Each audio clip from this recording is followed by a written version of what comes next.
এক রাতে আমি আমার স্বামীকে দুধ খাওয়াচ্ছিলাম, তখনই আমার যুবক ভাইপো আমাদের ঘরে চলে এলো এবং তাকে দুধ খেতে দেখে জিজ্ঞাসা করতে লাগল, চাচা, আপনি ছোট বাচ্চাদের মতো দুধ কেন খাচ্ছেন? যদি আপনি খারাপ না মনে করেন তাহলে আমাকেও কিছু দুধ দিতে পারেন। আমি যেই হ্যাঁ বললাম, সে তৎক্ষণাৎ আমার বুকে নেমে গেল। নমস্কার বন্ধুরা, আমার নাম কণিকা।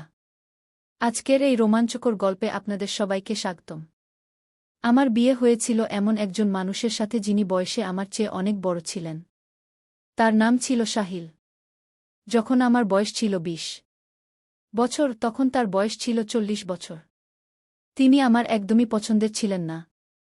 তাকে দেখলেই আমার প্রচণ্ড রাগ হতো এবং আমার ধৈর্য শেষ হয়ে যাচ্ছিল। আমি খুব সুন্দরী ছিলাম, আর আমার স্বামী আমার সৌন্দর্য দেখে খুব খুশি হতেন। কিন্তু তিনি আমার একদমই পছন্দের ছিলেন না, আর আমি তাকে আমার সাথে শুতে দিতাম না। তিনি সবসময় আলাদা বিছানায় শুতেন, আর আমি তাকে আমার কাছেও আসতে দিতাম না। কিন্তু ধীরে ধীরে আমি আমার জীবনে একজন পুরুষের অভাব অনুভব করতে শুরু করলাম। কিন্তু যাই হোক, আমি আমার বৃদ্ধ স্বামীর সাথে সম্পর্ক করতে চাইতাম না। আমি একা একা জীবন কাটাচ্ছিলাম, যখন হঠাৎ একদিন আমার দেবরের ছেলে, অর্থাৎ আমার ভাইপো, আমাদের বাড়িতে চলে এলো। তার নাম ছিল প্রতীক। আমি প্রতীককে প্রথমবার দেখছিলাম, কারণ আমাদের বিয়ের সময়ও সে কোনো কাজের জন্য আসতে পারেনি।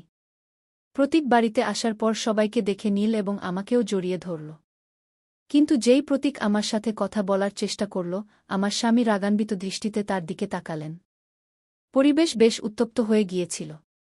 এই পরিবেশকে একটু ঠান্ডা করতে আমি প্রতীককে জিজ্ঞাসা করলাম, আরে প্রতীক, হঠাৎ করে বাড়িতে আসার সুযোগ কিভাবে পেলে? আমি এতটুকু জিজ্ঞাসা করেছিলাম, তখনই পেছন থেকে আমার শাশুড়ির কণ্ঠ শোনা গেল, বাড়িতে আসার কারণ জিজ্ঞাসা করার তুমি কে? আমার ছেলের ছেলে এখানে আসবে না তো কোথায় যাবে?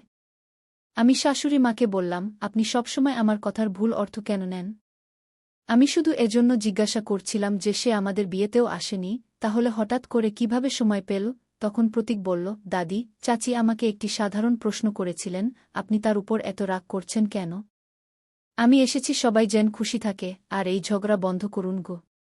তারপর প্রতীক বলল, চাচি, আপনার বিয়েতে আমার ইউনিভার্সিটি পরীক্ষা চলছিল, তাই আমি আসতে পারিনি। কিন্তু আমি মনে মনে চেয়েছিলাম যে আমি আপনার বিয়েতে আসব। দুঃখের বিষয় তা হয়নি। কিন্তু এখন আমি চলে এসেছি, তাই চাচির সাথে সব আদরত্ন করে নেব। আর যখন আমার মন ভরে যাবে তখনই এখান থেকে যাওয়ার কথা ভাবব। এটা শুনে সবাই হাসতে লাগল। কিন্তু প্রতীক এখানে কতদিন থাকবে তা আমি তাকে জিজ্ঞাসা করিনি। কিন্তু যেভাবে শাশুড়ি মা আমার উপর চটে গিয়েছিলেন, তাই আর কোনো প্রশ্ন করার সাহসই হয়নি। কিছুক্ষণ পরে প্রতীক ফ্রেশ হয়ে এলো, তখন শাশুড়ি মা আমাকে তার জন্য নাস্তা নিয়ে আসতে বললেন। আমি নাস্তার ট্রে নিয়ে প্রতীকের কাছে যাচ্ছিলাম, তখন হঠাৎ আমার পা পিছলে গেল এবং আমার হাত থেকে ট্রে ছুটে গিয়ে প্রতীকের উপর পড়ে গেল। এখন তো আমার শাশুড়ি মা খুব চটে গেলেন। তিনি বললেন, তৎক্ষণাৎ প্রতীকের কাপড় পরিষ্কার কর। জানি না কোনো জন্মের বদলা নিচ্ছ সে থেকে, যে পুরো ট্রেই তার উপর ফেলে দিলে। আমার স্বামী তখন বাড়িতে ছিলেন না, তিনি কোনো কাজে বাইরে গিয়েছিলেন। শাশুড়ি মায়ের ডাক শুনে আমি ভয়ে ভয়ে তৎক্ষণাৎ রান্নাঘরে গেলাম এবং রান্নাঘর পরিষ্কারের কাপড় নিয়ে এলাম। আমি শাশুড়ি মাকে জিজ্ঞাসা করলাম, আমি কি প্রতীকের কাপড় পরিষ্কার করব? তিনি বললেন, যখন সব ধ্বংস তুমিই করেছ, তখন পরিষ্কারও তো তুমিই করবে, না? এতে জিজ্ঞাসা করার কি আছে? প্রতীক কিছু বলছিল না এবং নিজে থেকে নিজের কাপড় পরিষ্কার করার চেষ্টাও করছিল না। কিন্তু আমি তার কাপড় মুছতে গিয়ে খুব লজ্জা পাচ্ছিলাম, কারণ নাস্তা এমন জায়গায় পড়েছিল যেখানে তাকে ছুঁতে আমার লজ্জা হচ্ছিল। কিন্তু যখন সে নিজে থেকে পরিষ্কার করার চেষ্টাই করল না, তখন আমি বুঝে গেলাম যে প্রতীকও চায় যে আমি তার কাপড় পরিষ্কার করি। তখন প্রতীক আমাকে প্রেমময় দৃষ্টিতে দেখতে লাগল এবং একে একে বিস্তারিতভাবে বলতে লাগল যে কিভাবে আমি তার কাপড় পরিষ্কার করব। যখন আমি তার কাপড় পরিষ্কার করছিলাম, তখন হঠাৎ আমার স্বামী সেখানে চলে এলেন এবং দরজা থেকেই আমার উপর চিৎকার করে বললেন, তুমি এসব কাজ কেন করছ? এই ছেলে কি এতটুকুও বুদ্ধিমান নয় যে নিজে থেকে নিজের প্যান্ট পরিষ্কার করে নেবে? আমি বললাম, আমি এই কাজ নিজের ইচ্ছায় করছি না, বরং শাশুড়ি মায়ের বলায় করছি। এটা শুনে সাহিল, অর্থাৎ আমার স্বামী, আমার শাশুড়ি মাকে বললেন, মা, আপনি কি, তোমরা সবাই কি করছ? তোমাদেরও কি একটু লজ্জা হয় না? যা ঘটেছে তা অনিচ্ছাকৃতভাবে ঘটেছে, কণিকা ইচ্ছাকৃতভাবে ট্রে ফেলেনি। আর ভবিষ্যতে সে কোনো অপরিচিত পুরুষের কাজ করবে না। গিয়ে কথা বলে সাহিল আমার হাত থেকে কাপড়টা নিয়ে সেখান থেকে চলে গেল। আমিও তার পিছে পিছে রান্নাঘরে চলে গেলাম। প্রতীকও আমার পিছে পিছে এল এবং হাত ধোয়া শুরু করল। সে কিছুটা বকবক করছিল, যার কারণে সে কিছুটা বিষণ্ণ দেখাচ্ছিল। সে আরও জোরে বকবক করতে লাগল, আমি এখান থেকে এখনই চলে যাব। আমি এটা শুনে ফেললাম এবং তার কাছে গিয়ে বললাম, প্রতীক, তোমার এখানে আসা মাত্র কয়েক ঘন্টা হয়েছে, এত তাড়াতাড়ি বাড়ি ফিরে যাওয়ার কথা কেন বলছ? প্রতীক বলল, আপনি তো দেখলেনই চাচাজি কিভাবে আমার সাথে কথা বললেন। চাচাজি আমাকে আউটসাইডার মনে করেন, আর সম্ভবত আপনিও আমাকে আউটসাইডার মনে করেন। তাহলে আমি আউটসাইডারদের মধ্যে কেন থাকব? আমি তো এখানে আমার নতুন বউকে দেখতে এসেছিলাম, কিন্তু ছেড়ে দিন, সম্ভবত আমার ভাগ্যে চাচির ভালোবাসা নেই। কি এ কথা বলে সে চলে যেতে লাগল। ঠিক তখনই আমি তার হাত টেনে আমার দিকে টেনে নিলাম। সে আমার খুব কাছাকাছি চলে এসেছিল। তাকে সরিয়ে দিয়ে আমি বললাম, সরি প্রতীক, আমি ভুলে তোমাকে টেনে নিয়েছি। তারপর আমি তাকে বোঝালাম, তুমি সাহিলের কথায় কষ্ট পেও না। আসলে আমি তার একেবারেই পরোয়া করি না। সে শুধু আমার সৌন্দর্যের জন্য আমার পিছে ঘুরে বেড়ায়। আমি আজ পর্যন্ত তাকে নিজেকে স্পর্শ করতে দিইনি। আর তোমার প্যান্টে পরা চাও আমি পরিষ্কার করে দিতাম, কিন্তু তখন সাহিল এসে চিৎকার করতে শুরু করল। এখন যদি তুমি আমার কাছ থেকে আদর চাও, তাহলে এখানেই থাকো। এখন তুমি নিজেই বুঝে নাও কি সিদ্ধান্ত নিতে হবে। আমার কথা শুনে প্রতীক বলল, চাচি, সত্যি বলতে চাচাজির কথা শুনে আমার খুব রাগ হয়েছিল, কিন্তু আপনি আমার সব রাগ শান্ত করে দিয়েছেন। আমি শুধু আপনার জন্যই এখানে থাকছি। কে এ কথা বলে প্রতীক আমাকে জড়িয়ে ধরল। প্রতীকের এই ছোট ছোট আচরণ আমার মনে কিছু প্রভাব ফেলতে শুরু করেছিল। আর দেখতে দেখতে তার বাড়ি আসার 5 দিনও হয়ে গেল। এই 5 দিনে সে বাড়ির সদস্য হয়ে গিয়েছিল। প্রতিদিন সকালে সাহিল তাকে নিজের সাথে দোকানে নিয়ে যেত। আমার স্বামীর একটি জেনারেল স্টোর ছিল, আর সে প্রতীককে একঘেয়েমি থেকে বাঁচাতে তাকে সাথে নিয়ে যেত। কিন্তু প্রতীকের আশায় বাড়ির কাজ অনেক বেড়ে গিয়েছিল, আর এই সব কাজের বোঝা আমার উপরেই পড়েছিল। কারণ শাশুড়ি মা সারাদিন মন্দিরেই কাটিয়ে দিতেন। আমার স্বামীর আয়ও এত কম ছিল যে আমরা কোনো চাকরানি রাখতে পারতাম না। আমার পুরো বাড়ির খরচ শুধু তার দোকানের আয়ই চলত। একদিন আমি আমার স্বামীকে বললাম, সাহিল, এখন এত কাজ আমি একা করতে পারি না। প্রত্যেকের আলাদা আলাদা দাবি থাকে, আর এখন তো আরও একজন সদস্য বেড়ে গেছে।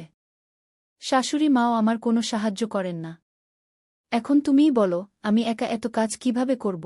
বাইরে দাঁড়িয়ে শাশুড়ি মা আমাদের সব কথা শুনে ফেলেছিলেন। তিনি সঙ্গে সঙ্গে ঘরে এসে বললেন, এখন তুমি কি চাও যে আমি এত বয়সে কাজ করি?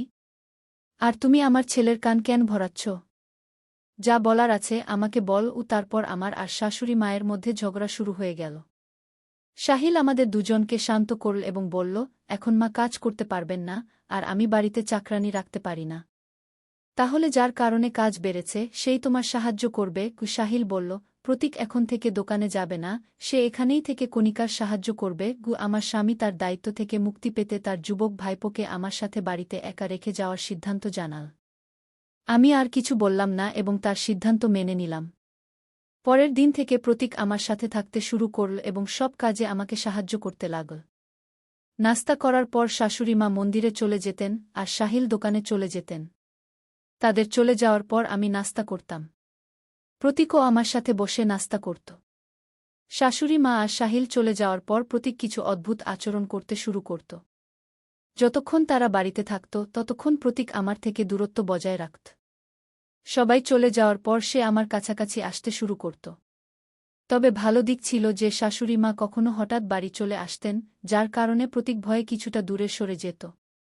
সবাই চলে যাওয়ার পর সে আমার কাছে তার ব্যক্তিগত কাজ করাত, যেমন তার পিঠে সাবান লাগানো, তার কাপড় বের করে রাখা।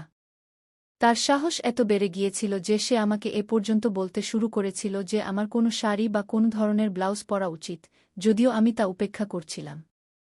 একবার সে আমাকে গোসলের পানি ভরতে বলল। সে দিন আমি সকাল থেকেই রাগে ছিলাম। আমি তার বাথরুমে খুব গরম পানি রেখে দিলাম। কিছুক্ষণ পর প্রতীক দৌড়ে সরাসরি আমার ঘরে চলে এল। তার শরীরে শুধু একটি তোয়ালে জড়ানো ছিল, তার শরীর খুবই টানটান ছিল। আজ আমি লক্ষ্য করেছিলাম যে সে খুবই সুন্দর ও যুবক একটি ছেলে। ঘরে ঢুকেই সে লাফাতে শুরু করল এবং বলল, চাচি, আমার এটা পুড়ে গেছে।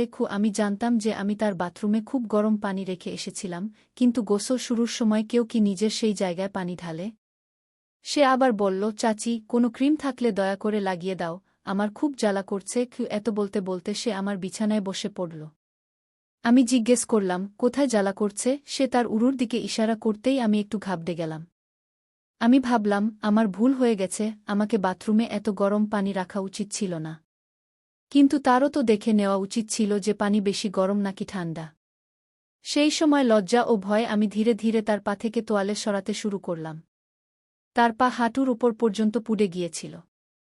সেই যুবক ছেলেটিকে এভাবে স্পর্শ করতে আমার খুব লজ্জা হচ্ছিল। তোয়ালে সরানোর আগে আমি প্রতীকের দিকে একবার তাকালাম। তার শয়তানি চোখ দেখে আমি সেখান থেকে সরে গেলাম এবং তাকে বললাম, প্রতীক, তুমি মিথ্যা বলছ, এটা সব তোমার নাটক, না? এতে সে বলল, চাচি, আমি তোমার কাছ থেকে সত্য শুনতে চেয়েছিলাম, তুমি কি ইচ্ছে করে আমার জন্য গরম পানি রেখেছিলে? আমি এতটা বোকাও নই যে পানি না দেখে গোসল করতে বসে যাব। আমি শুধু জানতে চেয়েছিলাম, তোমার মনে আমার জন্য রাগ নাকি চিন্তা আছে। আমি তো আমার চাচির সঙ্গে ছোট্ট একটা মজা করছিলাম। প্রতীকের এই কথা শুনে আমার তার উপর খুব রাগ হল। ঠিক তখনই সে আমার হাত ধরে নিজের দিকে টেনে নিল এবং আমার চোখের দিকে তাকিয়ে বলল, চাচি, আমি তোমাকে কেমন লাগি? তার প্রশ্নটা আমার কাছে বেশ অদ্ভুত লাগল। আমি বললাম, প্রতীক, তুমি কি পাগলামি করছ? এটা ভুলো না যে আমি তোমার চাচি। আমার হাত ছেড়ে দাও, না হলে আমি তোমার চাচাকে তোমার বিরুদ্ধে অভিযোগ করব এবং তিনি তোমার এই আচরণের জন্য তোমাকে বাড়ি থেকে বের করে দেবেন। প্রতীক বলল, চাচা আমাকে বাড়ি থেকে বের করতে পারবে না। প্রতীকের ধরা আরও শক্ত হচ্ছিল। সে আমার এত কাছে চলে এসেছিল যে আমার স্বামীও কখনো এত কাছে আসেননি। প্রতীকের কারণে আমার শক্তি খুব কমে যাচ্ছিল এবং তখনই সে আমার কানে প্রেমময় কথা বলতে শুরু করল। এখন আমি একদম নিস্তেজ হয়ে যাচ্ছিলাম। ঠিক তখন বাইরে থেকে শাশুড়ির আওয়াজ এল, বউ, বাইরে আসো। আজ জীবনে প্রথমবার আমার শাশুড়ির আওয়াজ খুব মিষ্টি ও শান্তিদায়ক লাগল, কারণ এই আওয়াজের জন্যই আমি প্রতীকের কবল থেকে মুক্তি পেলাম। শাশুড়ির আওয়াজ শুনেই প্রতীক আমাকে ছেড়ে দিল। একবার সাহিল বাড়ি এলে আমি ঠিক করলাম যে আমি তার কাছে তার সবজির অভিযোগ করবই। রাতে ঘুমানোর আগে সাহিল আমাকে জিজ্ঞেস করল, এখন তো তোমার কাজের বোঝা অনেক কমে গেছে। প্রতীক তো তোমাকে সাহায্য করে না? আমি সাহিলকে কিছু বলতে যাচ্ছিলাম, ঠিক তখনই প্রতীক আমাদের ঘরে ঢুকে সাহিলকে জিজ্ঞেস করল, চাচা, আপনি ছোট বাচ্চার মতো দুধ কেন খাচ্ছেন? এতে আমি বললাম, তোমার চাচার ক্যালসিয়ামের অভাব আছে, তাই তিনি রোজ রাতে দুধ খান। তোমার এতে কোনো সমস্যা আছে? এই রাতের সময়টা আমাদের স্বামী স্ত্রীর জন্য। তুমি আমাদের মধ্যে আসো না। ঘরের লাইট বন্ধ করে দাও এবং এখান থেকে চলে যাও। এত বলেই আমি প্রতীককে আমার ঘর থেকে বের করে দিলাম। আমি যা বললাম তা শুনে সাহিলের মুখে হাসি ফুটে উঠল। সে আমাকে খুব স্নেহের দৃষ্টিতে দেখতে লাগল। আমি তার কাছে গিয়ে খুব আদর করে তাকে দুধ খাওয়াতে লাগলাম। দুধ খেতে খেতে সাহিল আমার কোলে ঘুমিয়ে পড়ল। পরদিন সকালে উঠে আমি রান্নাঘরে যাচ্ছিলাম, হঠাৎ প্রতীক আমার হাত ধরে তার ঘরে টেনে নিল। সে আমাকে খুব শক্ত করে ধরে রেখেছিল। তার এই নিচু কাজ দেখে আমি বললাম, প্রতীক, এ কি বেয়াদবি? পরের 5 সেকেন্ডে যদি তুমি আমার হাত ছেড়ে না দাও, আমি জোরে চিৎকার করব এবং চাচাকে ডাকব। প্রতীক বলল, চাচি, তুমি মাইক নিয়েও আসো। তবু চাচা উঠবেন না, কারণ তার স্ত্রী তাকে ঘুমের ওষুধ মিশ্রিত দুধ খাওয়িয়েছে। তাই সে উঠবে না। প্রতীকের এই কথা শুনে আমি হতবাক হয়ে গেলাম। সে তার মোবাইলে আমাকে একটি ভিডিও দেখাল এবং বলল, এটা দেখো চাচি, আমি তোমাকে দুধে ঘুমের ওষুধ মিশাতে দেখেছি। শুধু এটাই নয়, আমি তোমার আরও অনেক কাজের ভিডিও বানিয়েছি। যদি চাচা এই সব ভিডিও দেখে ফেলেন, তাহলে তোমার কি হবে? এত বলেই সে তার শয়তানি হাসি হাসতে লাগল। সাহিল যেন আমার কাছে না আসে, তাই আমি চুপি চুপি তার দুধে ঘুমের ওষুধ মিশিয়ে দিতাম। সেই ভিডিও দেখিয়ে প্রতীক আমাকে ব্ল্যাকমেল করতে শুরু করেছিল এবং এই অজুহাতে আমি প্রতীকের সাথে ঘনিষ্ঠতা বাড়ানোর চেষ্টা করছিলাম। আমি তাকে ভালো মনে করতাম, কিন্তু সে ছিল খুবই ধূর্ত। এখন প্রতীকের সাথে মিষ্টি মিষ্টি কথা বলার আমার আর কোনো উপায় ছিল না। তাই আমি তার গলায় হাত দিয়ে দাঁড়িয়ে বললাম, আরে প্রতীক, আমি তো শুধু মজা করছিলাম। তুমি যেদিন থেকে এখানে এসেছ সেদিন থেকে আমি তোমার কাছাকাছি আসতে চেয়েছি, কিন্তু সুযোগ পাচ্ছিলাম না। আর আজ দেখো, কত ভালো সুযোগ এসে গেছে। আমি তাকে এত মধুরভাবে কথা বলছিলাম যে সে আমার কথায় বিশ্বাস করে ফেল। সে বলল, চাচি, আমিও বাচ্চাদের মতো দুধ খেতে চাই। তুমি কি আমাকে বাচ্চাদের মতো দুধ খাওয়াবে? আমি বললাম, হ্যাঁ, কেন না। এত বলেই আমি তাকে দুধ খাওয়ানো শুরু করলাম। কিছুক্ষণ পর আমি তার ঘর থেকে বেরিয়ে এলাম। পরদিন সাহিল আবার প্রতীককে দোকানে নিয়ে গেল। কিন্তু আমার প্রতীকের উপর একদমই বিশ্বাস ছিল না। যদি সে ভুলেও সাহিলের সামনে মুখ খুলে দেয়, তাহলে আমার বিপদ আসবে। তাদের দোকানে যাওয়ার কিছুক্ষণ পরই আমিও আমাদের দোকানে পৌঁছে গেলাম। কারণ আমাকে প্রতীকের উপর নজর রাখতে হবে। যখন আমি দোকানে পৌঁছালাম তখন সেখানে কাউকে দেখতে পেলাম না। তাই আমি দোকানের ভিতরে চলে গেলাম। ভিতরে আমি একটি বেসমেন্ট দেখলাম যা আমি আগে কখনো দেখিনি। কিন্তু ভিতর থেকে কারো কথা শুনতে পাচ্ছিলাম।